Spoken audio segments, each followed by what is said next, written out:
As nossas primeiras horas na Terra Santa são passadas entre Tel Aviv, a capital económica de Israel, fundada pela comunidade judaica em 1909, e a milenária e histórica Jope, onde o seu porto mediterrâneo foi imprescindível para alguns momentos históricos, como iremos ver.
Pessoal, nós estamos na cidade de Jope.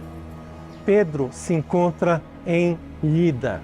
Lida é a cidade do aeroporto. O aeroporto fica na cidade de Lod e ali ele tinha ido a curar um homem chamado Enéas. Esse homem se encontrava muito doente e Enéas, ele vai ser curado por Pedro. Na sequência, ele vem aqui à casa de Simão, curtidor de peles, onde, de acordo ao Novo Testamento, existia uma mulher chamada Tabita. Nós sabemos que Jesus curou a Talita. A partir de agora, Pedro vai fazer tudo em nome de Jesus. Ele vai ressuscitar Tabita, ou Dorcas, como era chamada também. Aquela mulher de boas ações se encontrava no andar de cima, quando Pedro sobe a esta residência e vai ressuscitar a Tabita. Ainda nesta passagem mencionada em Atos, ele vai ter uma visão. Pedro sentiu fome. Ele tem uma visão e ele vai ver um lençol, um manto cheio de alimentos. E ele diz assim: Senhor, eu não posso comer desses alimentos, que eles são impuros. E a voz diz a Pedro: quem és tu, Pedro, para dizer que você não pode comer desses alimentos? Ocorre que no judaísmo é proibido comer certos alimentos, como o peixe sem escama, o camarão, o porco. E a partir de agora, pessoal, Pedro, ele está desenvolvendo uma nova religião, que vai ser o cristianismo. Para isso, eu preciso diferenciar entre o judeu e o cristão. Ocorre que Pedro, João, Tiago, Jesus, todos eram judeus. A partir de agora, nós temos os seguidores de Jesus, o nascimento do cristianismo. Para isso, eu preciso diferenciar. Como eu vou diferenciar? Muito simples. Tudo aquilo que o judeu faz, eu vou fazer ao contrário. Por exemplo, eu entrei na igreja, eu vou descobrir a cabeça. Por quê? Porque o judeu cobre a cabeça. O judeu, ele para no sábado. O cristão vai parar no domingo, o muçulmano na sexta-feira. Eu faço diferenças. E nesta casa, eu tenho o que nós vamos chamar do ritual da alimentação, que é o kosher, que é o ritual judaico, vai ser cancelado. A partir de agora vocês são cristãos. Vocês não precisam mais seguir o ritual kosher. Então eu posso comer agora todos aqueles alimentos que antes eram considerados impuros. A verdade é que o cristianismo começava a desafiar as ortodoxias existentes. Samuel, eu recordo-me também que em Atos 9, Pedro sai daqui para um outro sítio muito importante. Sim, nós vamos daqui a pouco para Cesareia Marítima. Pedro, quando se encontra nessa residência, ele vai receber o chamado de 2 soldados de Cornélio. Cornélio era um centurião romano que se encontrava numa cidade chamada Cesareia Marítima, e lá ele vai ser chamado pelos 2 soldados para cristianizar a Cornélio. Então é isso que nós vamos fazer. Nós vamos também a Cesareia Marítima, no local onde o centurião vai ser cristianizado por Então Pedro. vamos lá.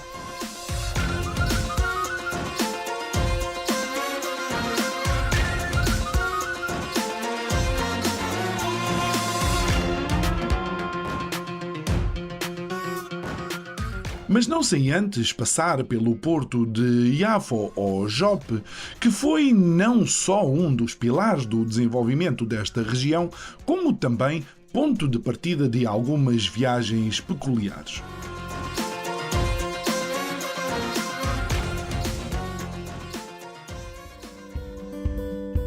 Nós estamos agora num porto que ele tem 4.000 anos de funcionamento. Esse porto nunca deixou de trabalhar e esse porto é responsável por receber a madeira que foi usada para construir o primeiro templo, aquele templo do rei Salomão. A madeira vindo do Líbano para cá e daqui ela foi levada para Jerusalém. O segundo templo também a madeira veio do Líbano, também entrou por esse porto. Além do mais, conquistadores entraram pelo porto, assim como os novos imigrantes. Em resumo, o porto tem 4.000 anos de história. Um personagem bíblico que saiu daqui também foi Jonas, aquele que foi engolido por um peixe grande, que muita gente acredita ser uma baleia, quando ele sai daqui para Nínive.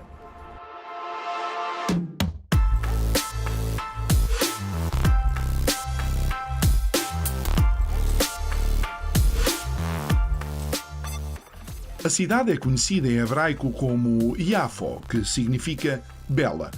Acredita-se que o brilho que o sol refletia nos seus edifícios seja o responsável por tal nome.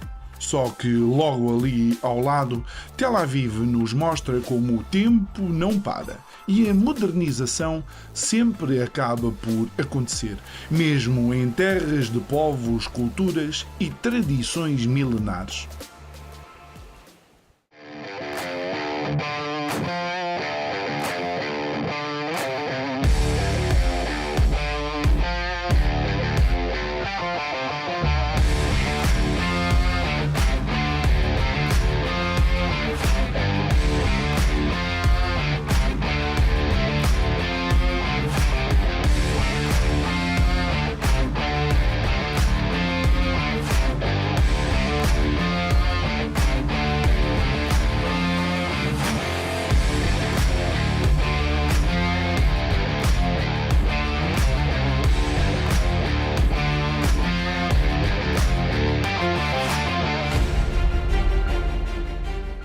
Só que estar em Israel é viver um vai e vem constante entre o contemporâneo e o histórico, ao qual não se consegue fugir.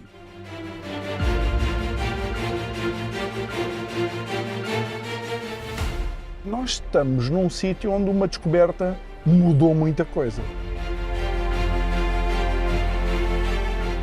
Nós estamos em Cesareia Marítima e a Cesareia Marítima é capital da Judéia, uma cidade construída por Herodes o Grande. E um dos procuradores que nós conhecemos muito bem de Roma foi Pôncio Pilatos. Pôncio Pilatos não só morou aqui, como nós achamos exatamente aqui nesses assentos, quando foi feita uma reforma do teatro, foi encontrada uma pedra escrito Pôncio Pilatos, procurador de Roma. O que me dá sincronismo, a Bíblia, aquela pessoa que julgou Jesus, ou seja, sim existiu. Eu não tenho dúvida. Eu acabei de achar uma pedra com o nome de Pôncio Pilatos, procurador de Roma. dando veracidade àquela pessoa que eu sempre ouvi falar. E são estes os momentos onde aqueles que alguns consideram personagens fictícias, inventadas, produtos do delírio coletivo de um punhado de lunáticos, afinal eram bem reais e bem enquadradas no momento histórico próprio.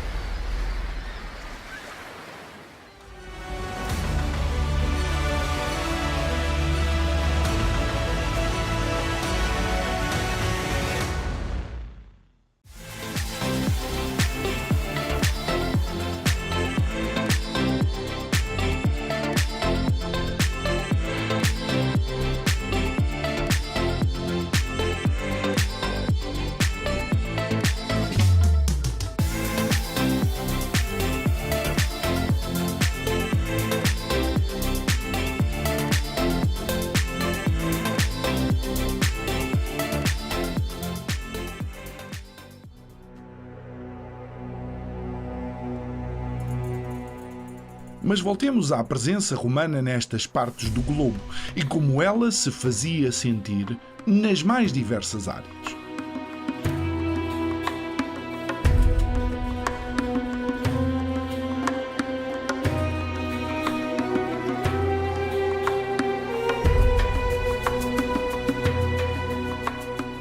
Uma das infraestruturas obrigatórias em todos os territórios que eram ocupados pelos romanos eram anfiteatros como este. E aqui em Cesareia Marítima, aqui está mais um monumento à ocupação romana. Exatamente. Aqui em Cesareia foram encontrados 2 teatros e também nós temos também um anfiteatro. Esse teatro aqui, como você pode ver, meia-lua, o teatro, e ele tinha mais um andar e era muito importante para o povo romano manter o povo ocupado, dando pão e circo. Assim aquele povo não se rebelaria contra os seus dirigentes. Ou seja, era mais uma das formas de manter a Pax Romana.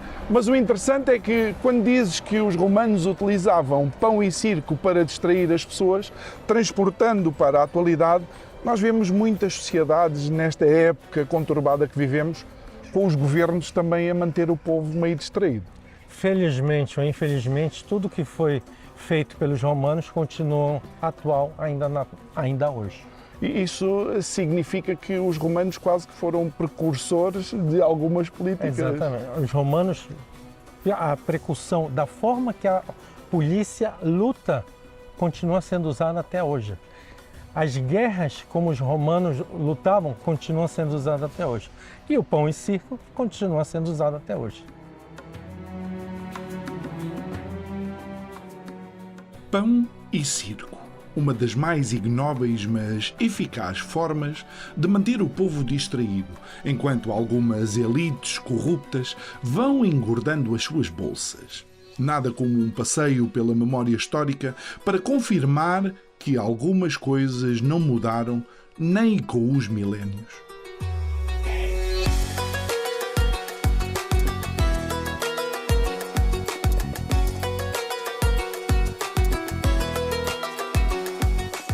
E ao longo da viagem, ao longo do passeio, ao longo do momento em que vamos descobrindo Cesareia Marítima, vamos encontrando alguns detalhes. Um deles é este.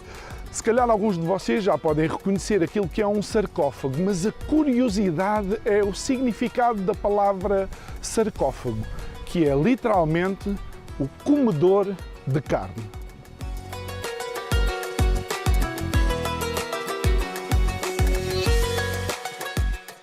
Uma das métricas usadas para aferir sociedades e culturas antigas era a forma como tratavam os seus mortos.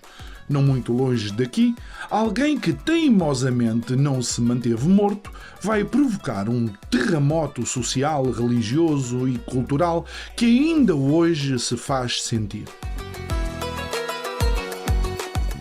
Continuando na senda das curiosidades e daquilo que vamos encontrando em Cesareia Marítima, esta é uma delas e inclusive eu tenho que me baixar um bocadinho. É porque se olhar para esta estrutura, eventualmente pode ver que é uma estrutura de pedra, tem aqui um espaço completamente oco e que pode ser colocado aqui alguma coisa. Sabe o que é que se colocava aqui? Palha. Em Portugal chamaríamos de manjedoura. E era aqui onde os animais se alimentavam. Mas o que é que uma manjedoura tem que ver com Israel? É que, segundo a história, foi numa manjedoura onde ficou Jesus Cristo depois de nascer.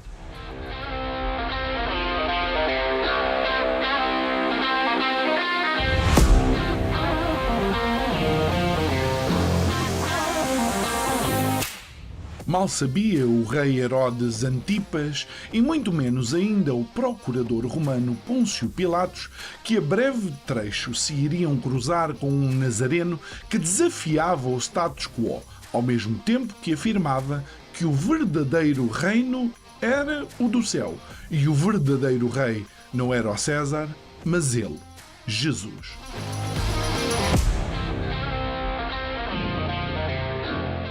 Cesareia era um dos grandes pontos de referência desta região desde a sua construção, de tal maneira que rivalizava com Jerusalém, dando origem ao ditado: quando Cesareia é grande, Jerusalém é pequena.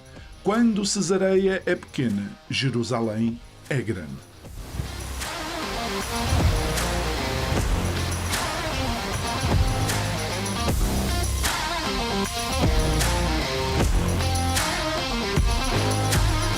De facto, a arqueologia ajuda a contextualizar a história, mas a arqueologia não pode parar, ou seja, tem que haver uma constante curiosidade por parte dos arqueólogos. Eu diria mais um pouquinho. Eu diria que não é a arqueologia que para, e sim Deus. Ele apresenta as coisas, os achados arqueológicos, no momento que Ele quer.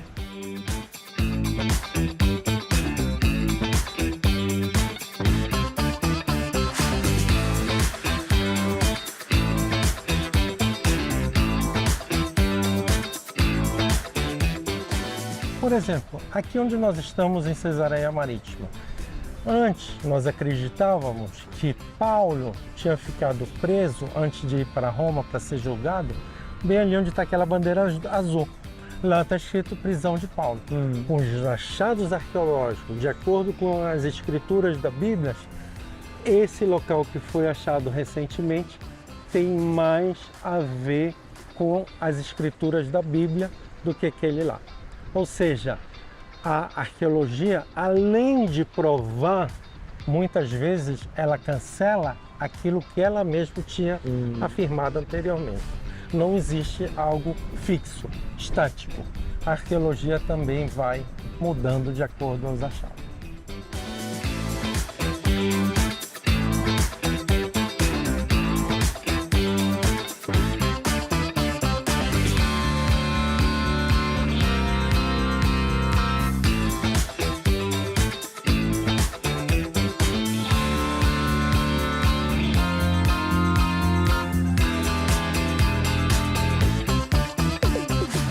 E só para vocês saberem, é um poço.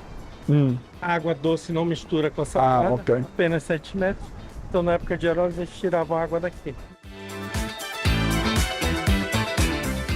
Na sua época, a cidade não era só um ex-libris de modernidade. Era igualmente uma afirmação de poder. E aqui, ninguém detinha mais poder do que o representante do Império Romano. Um deles, muito em especial.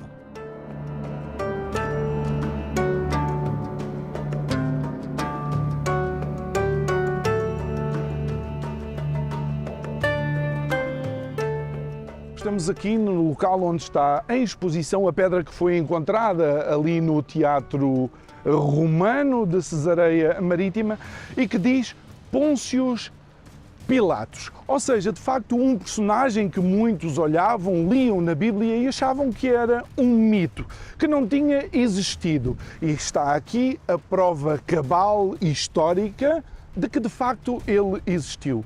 Então estamos perante um político que julgou alguém que ele próprio achava que era inocente e que acabou por condenar alguém induzido pela oposição.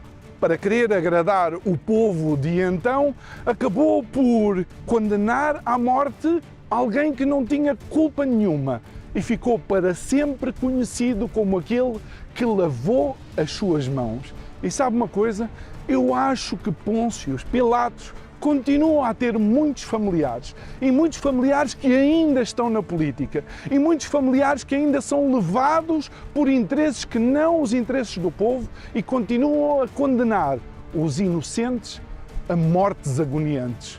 Mas lá está, para uns é mito, para mim, que estou aqui em Cesareia Marítima, é a realidade de um achado arqueológico que diz Pôncio Pilatos.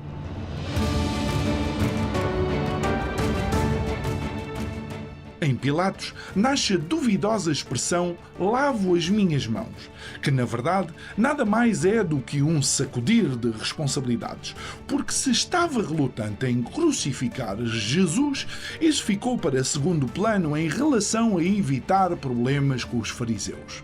A Pax Romana acima de tudo. A Pax Romana acima, inclusive, da justiça.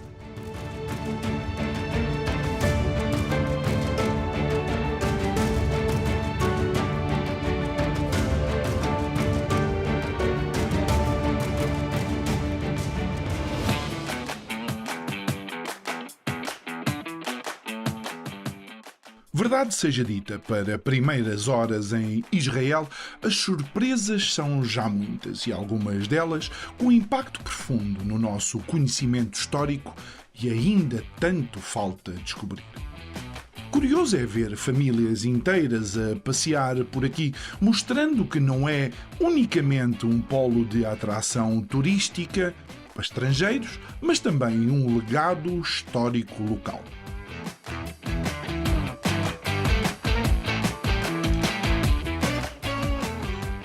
E que tal uma ida à casa de banho? Poderíamos até chamar WC Vintage.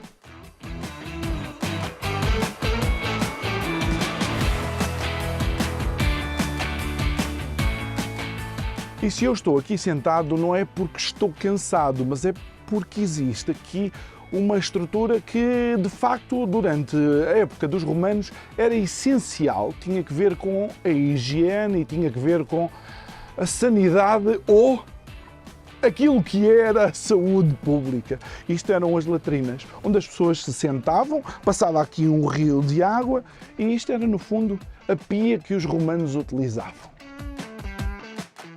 Felizmente, a tecnologia de apoio às casas de banho melhorou e muito.